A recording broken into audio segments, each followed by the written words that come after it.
Great to have your company on Sky News across Australia, around Australia right now. Time to bring in my panel, Sky News contributor Campbell Newman and, of course, Gideon Rosner, Director of Policy at the IPA. Welcome, gentlemen. Gideon, I might kick off with you. You're in the hot state right now, and, of course, I refer to Victoria. Daniel Andrews has had a tough week. You know, he's had the branch stacking allegations. He's also had this spike in COVID cases.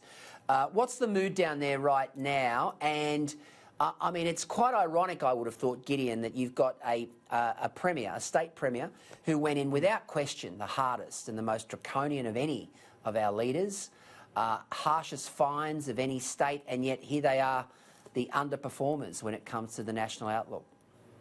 You've absolutely nailed it, Gleeso. I mean, look, I'm not going to beat up on Andrews, frankly, for overseeing, you know, what is it, 33 new cases so far, or probably more than that so far, because there are always going to be more outbreaks. It was unrealistic for us to think that there weren't going to be further outbreaks. All we have done by engaging in lockdowns to begin with is kick the can down the road. But you're right, Victoria had the most stringent lockdowns of anywhere in the country, unapologetically, saying it'll all be worth it, and yet we are the state where infections are now on the rise. What this tells us is that lockdowns just do not work, and the more and more we find out about what has gone on internationally, the data, you know, backs that up. States like New York and places like Italy had very, very stringent lockdowns and had infamously a very, very hard time with corona, whereas states like, for example, Texas in the US didn't really have a lockdown. In fact, they didn't have what they call in the US stay-at-home orders at all, and they're doing relatively well. I think we need to think laterally and think of other ways about dealing with this virus than confining people to house arrest in their own homes.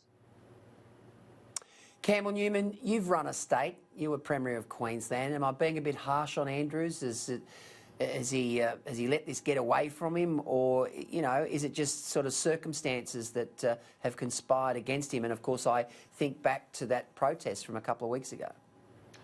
Well, as Gideon said, he did institute the most draconian restrictions that the country has seen.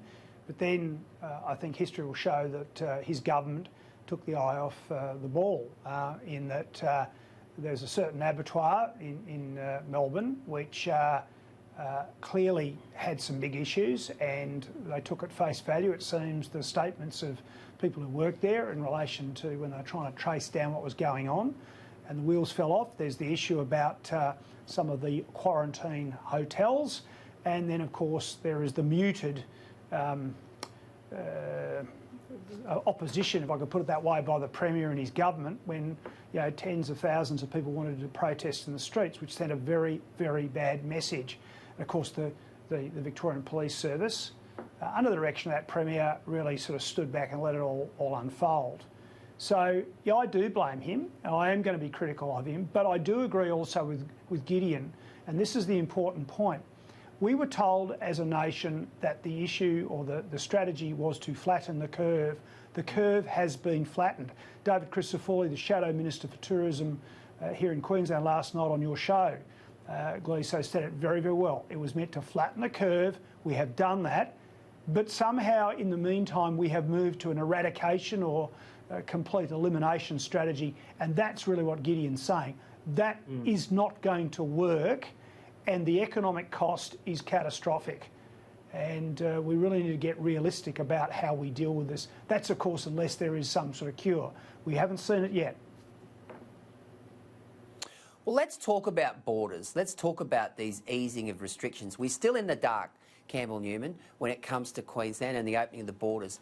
And you're right, David Crisafulli was on the front page last night talking about the human toll of this particular border closure here in Queensland, and the amount of people that have suffered. Their businesses are on the brink. The fact that you know, they have no certainty, no clarity. The original roadmap said July 10, and yet here we are, a couple of days out from July 1, and no tangible outcome when it comes to a date. I mean, you know, as I said in my opener, I think, you know, this country can be proud of the way in which we've flattened the curve and the way in which we've attacked the health implications of this particular pandemic. But when it comes to the economic renaissance, when it comes to the post-COVID recovery, I think we've dropped the ball in many, many respects, Campbell. Well, look, we have and we continue to, and I don't blame the Prime Minister for a moment, because he has been for at least a month saying very clearly what he believes should happen in terms of the opening of borders and getting on with things. It's these state premiers, not just Labor, but of course Liberal premiers as well, who have been hiding in the bunker, quavering away while supposedly artillery shells came down. And it's wrong, because there might be polling that says what they're doing sort of works or is popular, but that's not leadership, Gleeso. Because at the end of the day, the economy is being smashed, and these very same premiers will run to Canberra late this year and they'll be whinging and whining and yelping and doing press conferences saying they need money. I mean, Tassie, for example, is particularly vulnerable, and you can just hear it right now. Tasmania and Queensland premiers, they will be after the federal government to bail them out. And and I really do feel for the federal government because they have been urging them to get on and reopen their economies. Gideon, I thought the Australian nailed it today in an editorial when they spoke about this issue, and they talked about how the state premiers and territory leaders were very much like narcissists, in the sense that they were looking at their reflection in the mirror and admiring themselves and sort of being propped up by these wonderful polls that say they've done a good job, particularly with the health part of it. But as I said, they've dropped the ball on the economic narrative. They've dropped the ball on the economic narrative, and I think that goes to the imbalance with federal responsibilities, quite frankly. I mean, as you well know, Gleeso, anything and everything to do with the economy is, what the credit is taken by the feds and the blame is sheet home to the feds. People traditionally see state governments as managers of schools and hospitals, and that's just not true. And I should say, every so often you get a good premier who really does care about the economy and knows the opportunities that a strong economy in the state can extend to its people. People like Jeff Kennett, and of course a certain Premier of Queensland who very much had that in mind between 2012 and 2015. But for the most part, premiers are happy to sheet blame home to the feds. And we know now that so much of what happens at a state level can be so damaging to our economy. Look at the way the premiers basically pulled the rug out from under restaurants and cafes, bars, gymnasiums, community sport, the money in the fundraising that needs to go on there. That all happened with a blink of an eye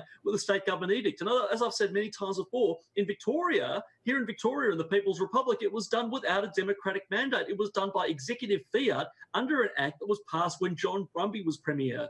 So, excuse me, I promise that's not the COVID.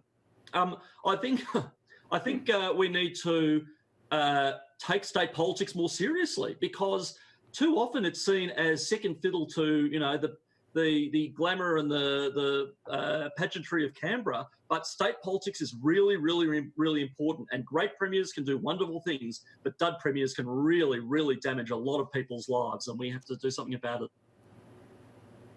Gentlemen, let's talk aviation. Now, of course, Qantas announcing the demise of 6,000 jobs, 20% of its workforce. But at the same time, we've seen today where Virgin is basically being bailed out, and they are now going to concentrate more on the budget carrier model.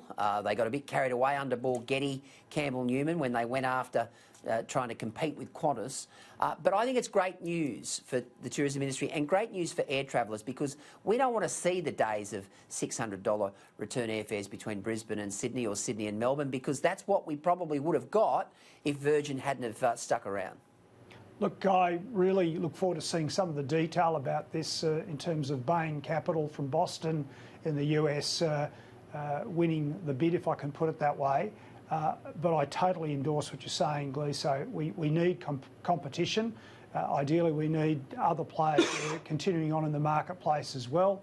And I know the tourist regions of Australia, whether they be parts of WA, say, Cable Beach and Broome, or Queensland, Cairns, Townsville, the Whitsundays, they particularly need to see that competition in the marketplace. So, let's all hope that the reboot of Virgin really goes well, and I hope that people will support them, because it's all very well to have a competitor, But at the end of the day, is if we want ultimately the benefit of that competition, we've got to actually spread the love around when we're spending our dollars.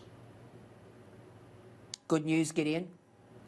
Look, I think it's fantastic news, and it's especially fantastic news for the many, many people at Virgin who are very worried about their futures. I think it's awful when anybody is thrown out of a job, and I'm happy for, sadly not all, but I suspect, but at least some Virgin workers then that's been delayed. But, Gleeso, we have to wonder how we've ended up here to begin with. And by that I mean, we've seen the airlines are always going to be in trouble with the coronavirus epidemic, no matter what governments did, to be fair.